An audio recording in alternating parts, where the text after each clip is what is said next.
Hello दोस्तों, मैं हरीश मिश्रा स्वागत करता हूं आपका अपने YouTube channel fine art education point में। आज हम आपके लिए लेकर के आए हैं समय काल।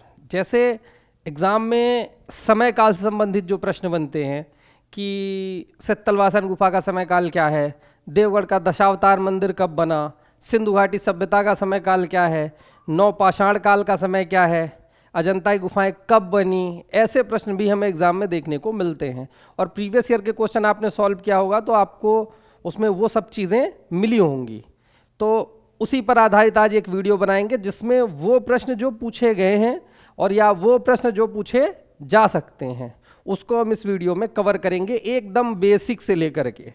तो सबसे बेसिक समझने के लिए पहले तो ये जरूरी है, क्योंकि मैं उन बच्चों को भी लेकर के चलता हूं जिनसे कुछ भी नहीं आता। मैं एकदम ये समझ के चल रहा हूं एकदम जीरो लेवल, कुछ भी नहीं जानते हो तब से अपन सीखते हैं।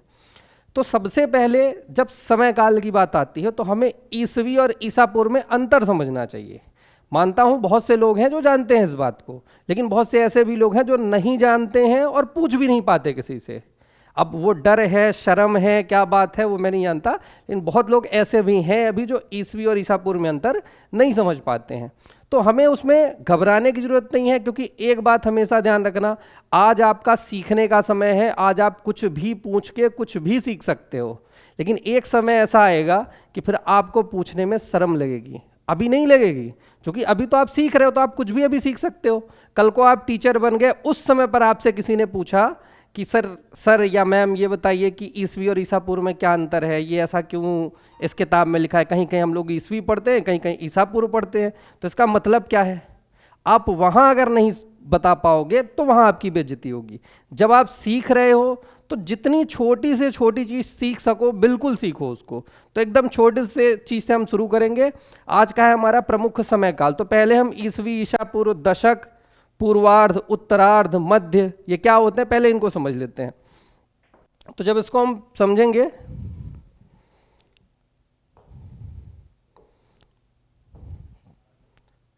तो हमारा आज का टॉपिक होगा इतिहास में प्रमुख समय काल। अब चूंकि इतिहास इतना बड़ा विषय है कि उसको हम एक क्लास में समाहित नहीं कर सकते हैं, लेकिन हाँ एक चीज है कि कला के इतिहास में जो महत्वपूर्ण समय काल है उनको हम इस वीडियो में कवर कर सकते हैं। तो सबसे पहले जब हम इसको समझते हैं तो हमें दो तीन बातें समझनी पड़ती हैं। एक, ईसवी और ईसा पूर्व में क्या अंतर है सबसे पहले। तो एक शब्द हो गया, इधर लिख देते हैं, ठीक है, इधर कर लेते हैं, इधर कर लेते हैं, ईसवी, ईसा पूर्व इधर कर लेते हैं, ईसवी इधर कर लेते हैं। अब बात आती, अब तो ईसवी चल नहीं रही है, 2025 चल रहा है, तो हम इसको क्या कहते हैं, वर्ष 2025 या सन 2025। तो ईसवी ही वर्ष है, ईसवी ही सन है, ठीक है। यानी अभी हमारा क्या चल रहा है, 2025। इस लाइन से इस लाइन तक पहुंचने के लिए बहुत बड़ा समय काल हमें तय करना पड़ता है, जिसकी हम गिनती भी ऐसे नहीं लिख सकते।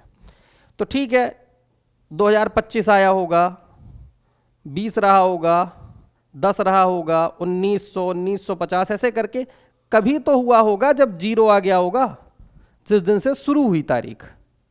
जैसे आज अगर हम कहें कि आज 2025 वर्ष चल रहा है, यानी 2025 साल हो चुके हैं किस घटना को, तो ईसा मसीह की। तो जीरो, यहां पर एक महत्वपूर्ण घटना हुई थी, वो क्या हुई थी, ईसा मसीह का जन्म हुआ था। जिस दिन से ईसा मसीह का जन्म हुआ उसी दिन से तारीख की शुरुआत हुई। ये समझो कि उस दिन हम कहें कि उसी दिन से तारीख शुरू हुई है। तो आज 2025 साल अगर है कैलेंडर में, यानी कि ईसा मसीह का जन्म हुए 2025 साल हो चुके हैं। तो ये हमारा हो गया ईस्वी। अब इधर की कोई गणना जब हम करते हैं तो हम कहते हैं प्रथम शताब्दी ईस्वी, 700 ईस्वी यानी ईसा मसीह के जन्म के 700 साल बाद, प्रथम शताब्दी ईस्वी यानी कि ईसा मसीह के जन्म के 100 साल बाद। तो ऐसे हम गणना कर लेते हैं। अब ईसा मसीह के जन्म के पहले भी बहुत सारी घटनाएं हो चुकी थी, तो उसके लिए क्या किया जाए? तो उसके लिए शब्द आ गया ईसा पूर्व। ई से ईसा और पू से पूर्व। पूर्व मतलब पहले, तो यानी ईसा पूर्व मतलब ईसा के जन्म के पहले, ईसा के जन्म के पहले। तो ईसा के जन्म के पहले के जो काल है उसे हम ईसा पूर्व कहते हैं, और ईसा के जन्म के बाद जो घटनाएं हुई उसको हम ईस्वी में रखते हैं। तो इधर भी कुछ संख्याएं होंगी जो ईसा पूर्व में जाएंगी।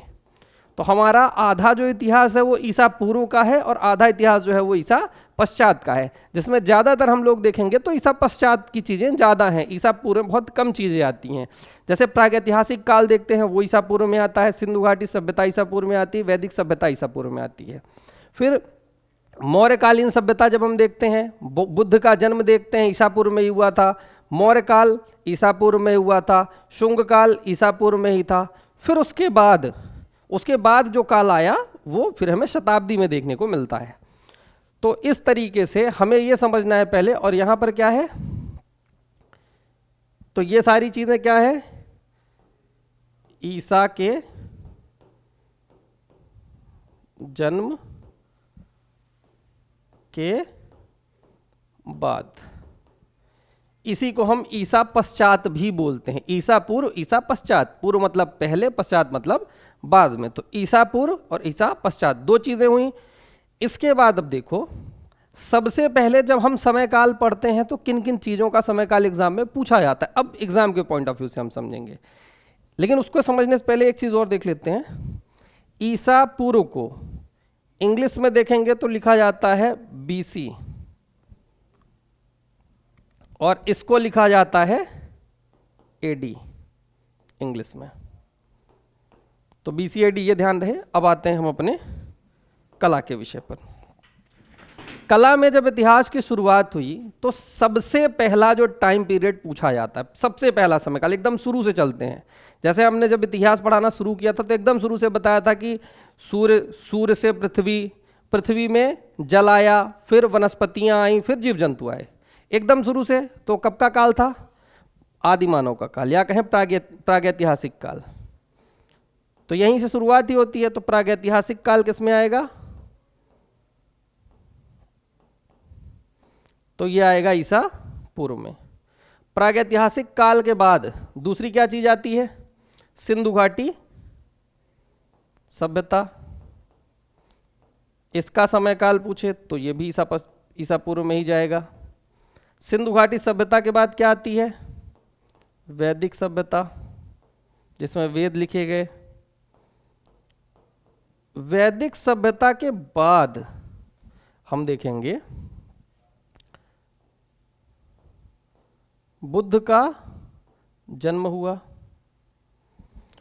बुद्ध महावीर स्वामी का जन्म हुआ। मौर्य काल इसी में आएगा, और शुंग काल ईसा पूर्व में ही आएगा। तो ये वो घटनाएं हैं जो ईसा मसीह के जन्म के पहले ही घटित हो चुकी थीं। तो इनका जब भी हम समय काल देखेंगे तो हमेशा ईसा पूर्व लिखा होगा इन घटनाओं में।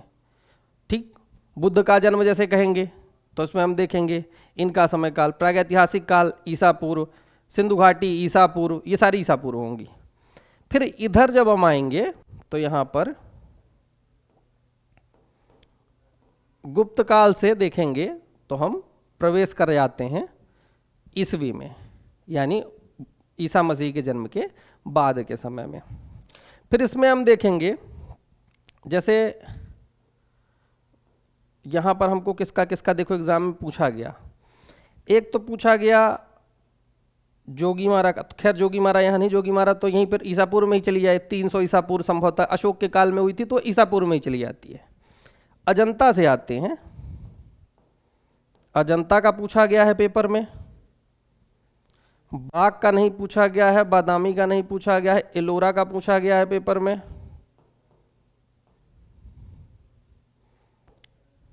सित्तन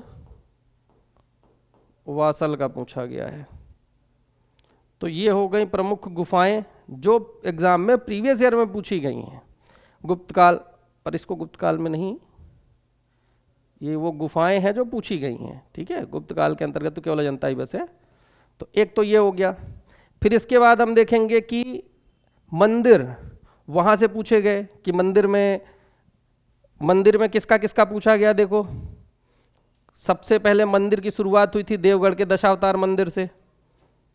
तो देवगढ़ का दशावतार मंदिर, इसका समयकाल पूछा गया एग्जाम में। कंदरिया महादेव, कंदरिया का नहीं, खजुराहो के मंदिर कब बनाए गए, ये पूछा गया पेपर में।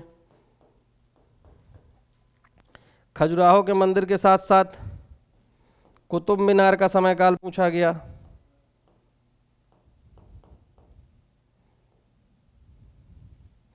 दिलवाड़ा जैन मंदिर पूछा गया, दिलवाड़ा जैन मंदिर का समयकाल। दिलवाड़ा जैन मंदिर के साथ साथ कोणार्क का सूर्य मंदिर, कोणार्क का सूर्य मंदिर, इसका समयकाल पूछा गया। एक तो गुफाएं, यहां मंदिर। इसके अलावा देखेंगे तो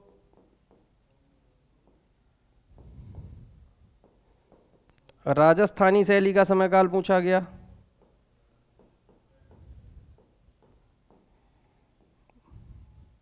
मुगल शैली का समयकाल पूछा गया पेपर में। दक्कनी शैली का पूछा गया। ये वो टॉपिक हैं जो आपको बिल्कुल याद ही कर लेने हैं, क्योंकि यहां से प्रश्न पूछे गए और पूछे ही जाएंगे और यहां पर कंफ्यूजन हो जाता है, इसकी डेट उसमें और उसकी डेट उसमें चली जाती। तो ये आपको याद ही होना चाहिए, इस बात को समझ लो और अच्छे से रट लो जहां दिक्कत आ रही हो। क्योंकि मैं ये मानता हूं कि बहुत से लोग हैं जिसमें इसमें बहुत सारी संख्याएं, बहुत सारा समयकाल उन्हें याद है। तो याद है, अच्छी बात है, लेकिन इसमें ऐसे कोई भी है जो जिसमें आप कंफ्यूज हो रहे हो कि दिलवाड़ा जैन मंदिर को लेकर के, कोणार्क के सूर्य मंदिर को लेकर के कंफ्यूज हो रहे हो, तो इसका आपको तुरंत से तुरंत, जल्दी से जल्दी याद कर लेना चाहिए ताकि एग्जाम में आप कंफ्यूज ना हो। तो राजस्थानी शैली, मुगल शैली, दक्कनी शैली, पहाड़ी शैली से भी पूछा गया। पहाड़ी शैली का समयकाल क्या है, तो ये भी आपको याद करके रखना है।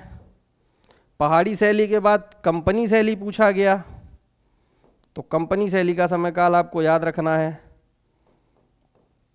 फिर कंपनी शैली में यह भी पूछा गया कि इसकी शुरुआत कब हुई थी, 18वीं शताब्दी के उत्तरार्ध में, 18वीं शताब्दी के उत्तरार्ध में। इसका विकास काल क्या था, 19वीं शताब्दी में।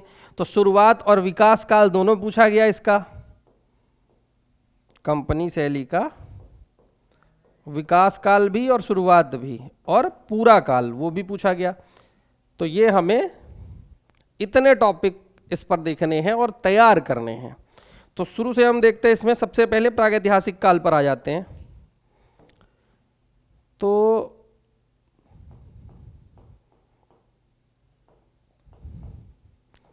प्रागैतिहासिक काल की जब हम बात करते हैं तो सबसे पहले एकदम सिंपल सा प्रश्न आपसे पूछा जा सकता है कि प्रागैतिहासिक काल का समयकाल क्या है। लगभग आपको याद होगा, 30,000 से लेकर के 30,000 ईसा पूर्व से लेकर के 3,000 ईसा पूर्व, कहीं कहीं 5,000 ईसा पूर्व मिलता है, उससे फर्क नहीं पड़ता। ये हो गया। फिर इसके बाद दूसरा आता है सिंधु घाटी सभ्यता। अब सिंधु घाटी सभ्यता के समयकाल को जब हम देखते हैं तो जॉन मार्शल के अनुसार कुछ और है, कार्बन डेटिंग पद्धति के आधार पर कुछ और है। तो अलग अलग मत हैं, जिसमें हम सबसे अच्छा तरीका है कि हम एक डेट बताते हैं लगभग। अपने ऑप्शन में ये चेक करना जिसमें इधर 2500 के आसपास हो, यानी 2500, 2800, 2700 ऐसे इधर हो और 1750 के आसपास इधर हो, लेकिन ईसा पूर्व लिखा हो, ये ध्यान रखना। तो ये जो आपका समय काल होगा वो हो जाएगा सिंधु घाटी सभ्यता का। सारे नहीं याद करने हैं कि कार्बन डेटिंग क्या था, पर वो ऐसे पूछता ही नहीं, वो डायरेक्ट पूछता सिंधु घाटी सभ्यता का समय काल क्या था। 4 ऑप्शन होंगे, इसके आसपास की डेट जिसमें होगी वही लगा देना, वही सही होगा। सिंधु घाटी सभ्यता।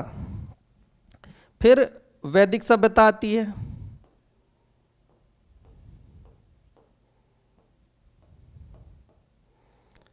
वैदिक सभ्यता का समय काल जब हम देखते हैं तो वही 1500 ईसा पूर्व से लेकर के 600 ईसा पूर्व तक है इसका समय काल। 1500 ईसा पूर्व से लेकर के 600 ईसा पूर्व, जिसमें ये भी 2 भागों में है, ऋग वैदिक काल और उत्तर वैदिक काल। तो उसमें भी डिवाइड हो जाते हैं, लेकिन उतना आपसे नहीं पूछेगा कि ऋग वैदिक काल में कितना था, उत्तर वैदिक काल में कितना था। जितना इतना याद कर लोगे इतना पर्याप्त रहेगा। ठीक, वैदिक काल हो गया। वैदिक काल के बाद हम देखेंगे, चक्कर ही लो, ये 2 भागों में होगा, ऋग वैदिक काल और उत्तर वैदिक काल।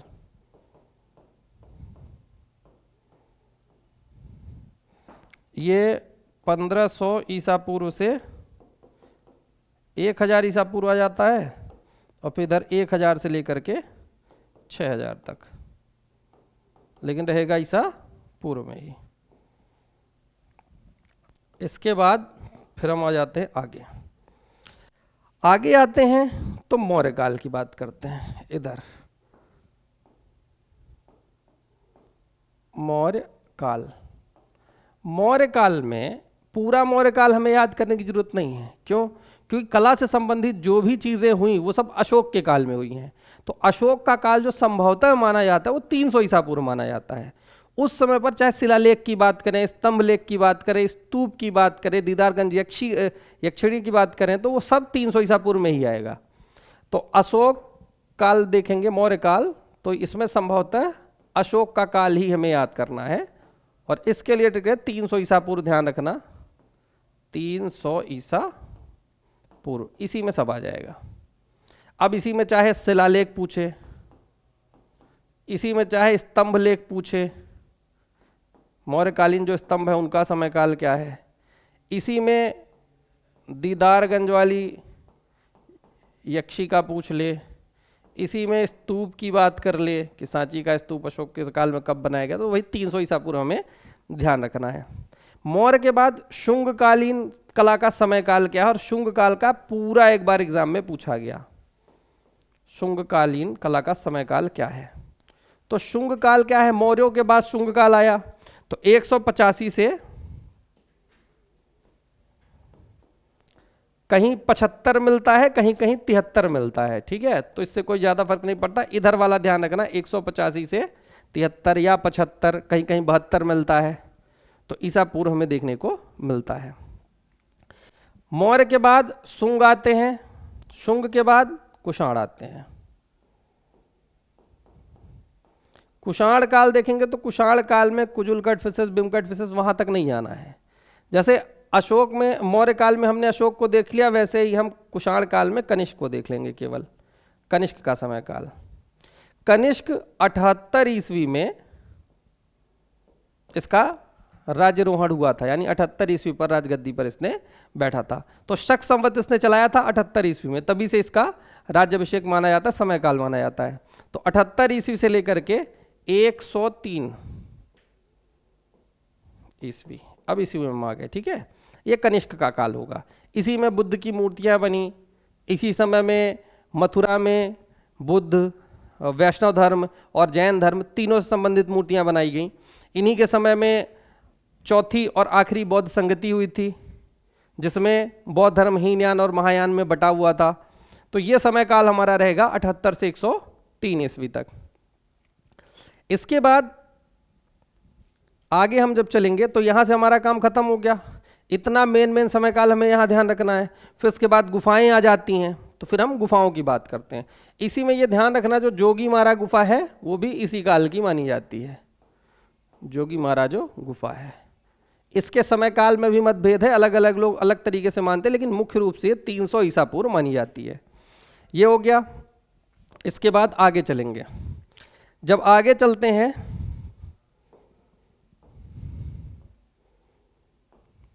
प्रमुख समय काल, तो इसमें हमें, अब इसके बाद आगे आएंगे तो गुफाओं में, एक तो जोगीमारा, गुफा चित्रण की शुरुआत ही जोगीमारा से होती है। जोगीमारा का जो समय काल होगा वो संभवतः 300 ईसा पूर्व अशोक के काल में निर्मित हुई थी। जोगीमारा के बाद अजंता की बात करेंगे। अजंता गुप्त काल में दूसरी से 7वीं शताब्दी के मध्य बनाई गई थी। अजंता के बाद एलोरा का पेपर में पूछा गया, एलोरा गुफा का समय काल क्या है? तो 7वीं से 10वीं शताब्दी एक बार पेपर में ऑप्शन में था, इसको सही किया गया था। और दूसरी बार जब पूछा गया तो उस बार 5वीं से 11वीं सही माना, 5वीं से 11वीं सही माना। किताबों में भी हम ऊपर नीचे देखने को पाते हैं, किसी किताब में कुछ लिखा है, किसी किताब में कुछ। तो ये 2 बार पेपर में आया और ये सही माना, एक बार ये सही माना गया है, एक बार ये सही माना गया है। तो हमें दोनों याद रखने हैं कि 5वीं से, 5वीं ना हो तो 7वीं से ले लेता है, तो ये वाला भी ध्यान रखना है। एलोरा ये मौर्य काल में, ये गुप्त काल में, ये राष्ट्रकूटों के काल में। फिर इसके बाद सित्तरवासन का, एलोरा का हो गया। एलोरा के बाद सित्तनवासल, सित्तनवासल गुफा का समय काल ये पूछा गया कि सित्तनवासल गुफा का समय काल क्या है? तो 7वीं से 9वीं शताब्दी, 7वीं से 9वीं शताब्दी ये सित्तनवासल गुफा का समय काल है, जो कि किसके समय में बनाई गई थी? पल्लवों के शासन काल में, और जैन धर्म से संबंधित प्रथम प्रमाण माने जाते हैं। ये एग्जाम में पूछा गया सित्तनवासल गुफा। इसके बाद गुफाओं वाला सीक्वेंस हमारा कंप्लीट हो जाता है। गुफाओं में हमें केवल इतनी याद रखनी है जो प्रीवियस ईयर में पूछी गई हैं, और याद हो जाए तो अच्छी बात है, नहीं याद होती है तो इतनी तो कम से कम याद करके ही रखना है। फिर आ जाते हैं मंदिरों में। तो मंदिर की परंपरा जो शुरू हुई है वो हुई है देवगढ़ के दशावतार मंदिर से, और पूछा भी गया है कि देवगढ़ का दशावतार मंदिर कब बना? देवगढ़ का दशावतार मंदिर, तो हम देखेंगे देवगढ़ का दशावतार मंदिर 5वीं शताब्दी में गुप्त काल में बनाया गया था।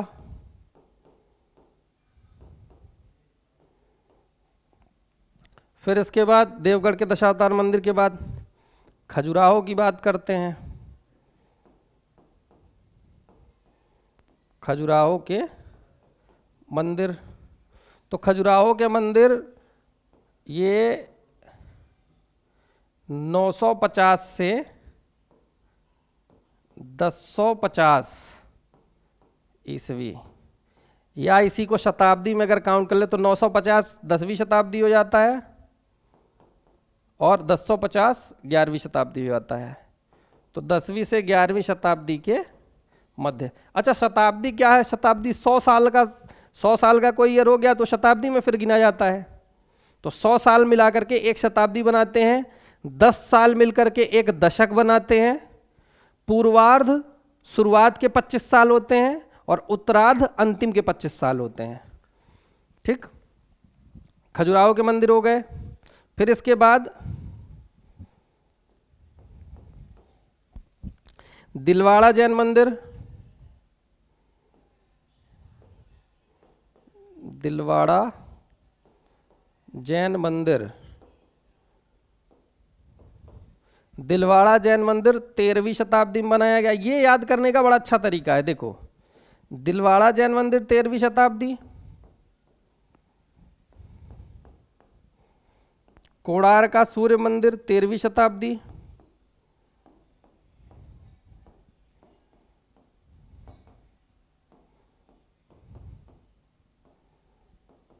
कोणार्क का सूर्य मंदिर 13वीं शताब्दी, और कागज पर चित्रण कब शुरू हुए, समय काल पूछता है ना, तो 13वीं शताब्दी के बाद 14वीं आ जाती है, तो इसके बाद कागज पर चित्रण शुरू हो जाएंगे। कागज पर चित्रण शुरू हुए कब, तो 14वीं शताब्दी।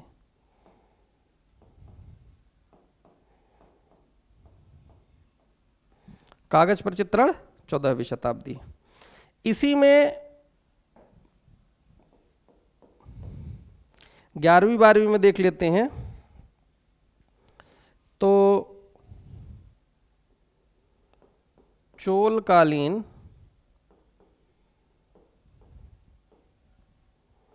मूर्ति में दो, उमा देवी और नटराज। अब इस मूर्ति में थोड़ा सा कंफ्यूजन होता है, क्योंकि कई जगह हम देखते हैं तो इनका समय काल थोड़ा सा अंतर मिलता है, कहीं कहीं 12वीं शताब्दी दोनों में मिलता है, कहीं 11वीं शताब्दी उमा देवी की मिलती है और 12वीं शताब्दी नटराज शिव की। तो हम इसमें एक काम करेंगे, देखो पहले तो हम ये याद करेंगे कि दोनों 12वीं शताब्दी के ही हैं। ठीक, पहला काम क्या करेंगे कि याद करेंगे कि दोनों 12वीं शताब्दी के ही हैं। और इन केस अगर 12वीं ऑप्शन में नहीं होता है तो फिर ऐसी स्थिति में महिला प्रदान कर देंगे। तो इसमें क्या करेंगे, उमा देवी को पहले कर देंगे, 11वीं शताब्दी इनको रख देंगे,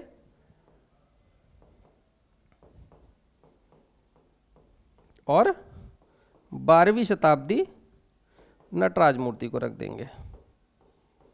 और हो सकता है कि ऑप्शन ऐसा आ जाए कि 11 12 में कोई एक ही हो, तो फिर झंझट ही खत्म रहेगी, एक चीज आराम से टिक कर सकते हो। चोलकालीन मूर्ति में ये दो हो गई। फिर इसके बाद कुतुब मीनार की बात आएगी।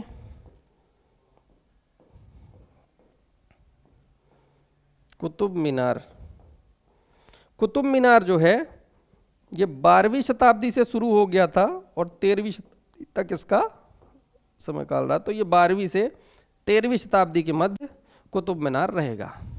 तो ये हमें जो मंदिर हैं उन पर ध्यान रखने हैं, जो मूर्तियां हैं मेन मेन। एक और इसी में है, इसमें हम देखेंगे जो सुल्तानगंज से प्राप्त तांबे की बुद्ध प्रतिमा है, उसमें भी पूछता है कि उसका समय काल क्या है।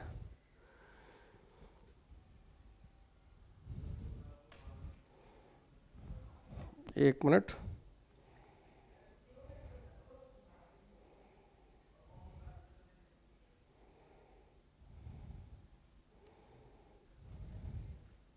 हाँ इसी में एक मूर्ति में वो भी लिख लो, सुल्तानगंज से प्राप्त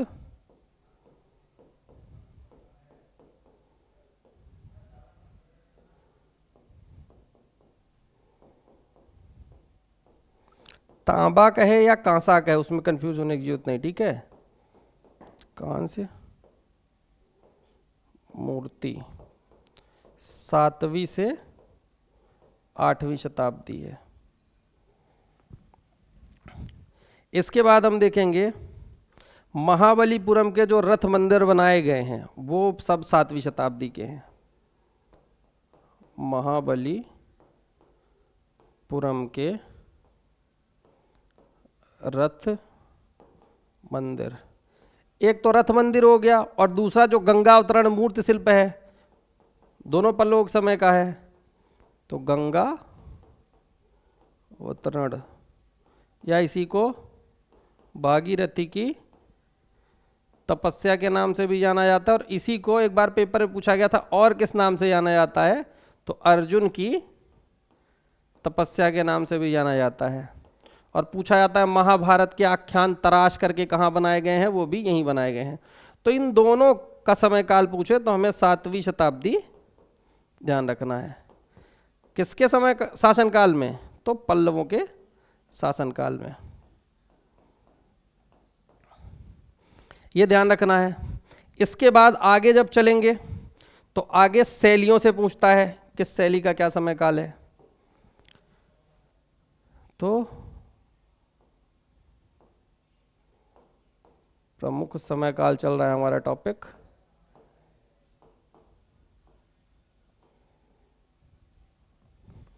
इसमें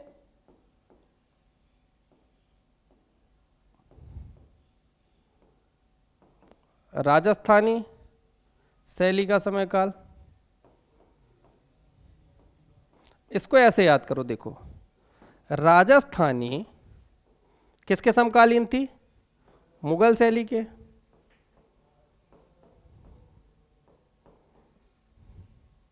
जब राजस्थानी शैली पढ़ाया जाता है तो उसमें पर बताते हैं ना कि राजस्थानी शैली किसके समकालीन है? मुगल शैली के समकालीन। और मुगल शैली के समकालीन एक और शैली थी, कौन सी? दक्कनी शैली, पहाड़ी नहीं, क्योंकि पहाड़ी मुगलों के पतन के बाद शुरू होगी। तो मुगलों के पतन के बाद कंपनी और वो है, तो तीन एक बराबर रहेंगे। इन तीनों का जो समय काल आएगा वो कौन सा आएगा? 16वीं से 19वीं शताब्दी।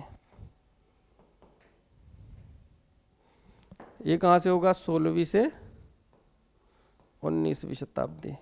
ध्यान रखना, पीछे वाली डेट मैटर नहीं करती, ये वाली मैटर करती है, 16वीं से 19वीं शताब्दी। तो ये तो तीनों एक ही हो गए। तो अगर हम समकालीन याद कर लेते कौन किसके समकालीन है, तो एक का किसी का याद है तो पूरा आ जाएगा इसी में।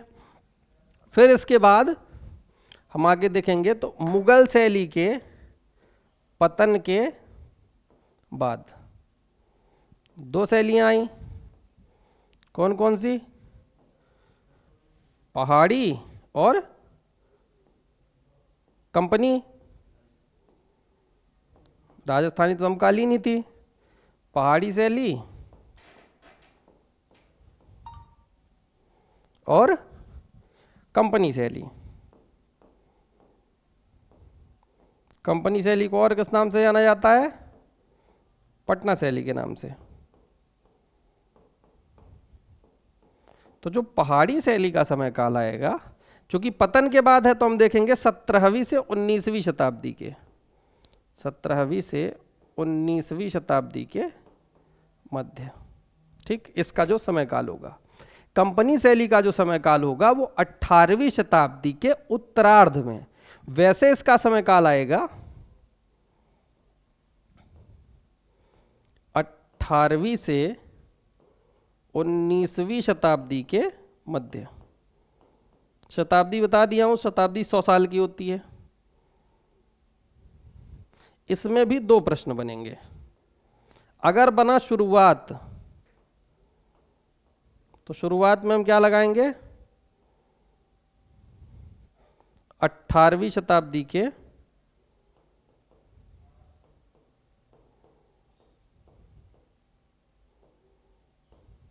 उत्तरार्ध में।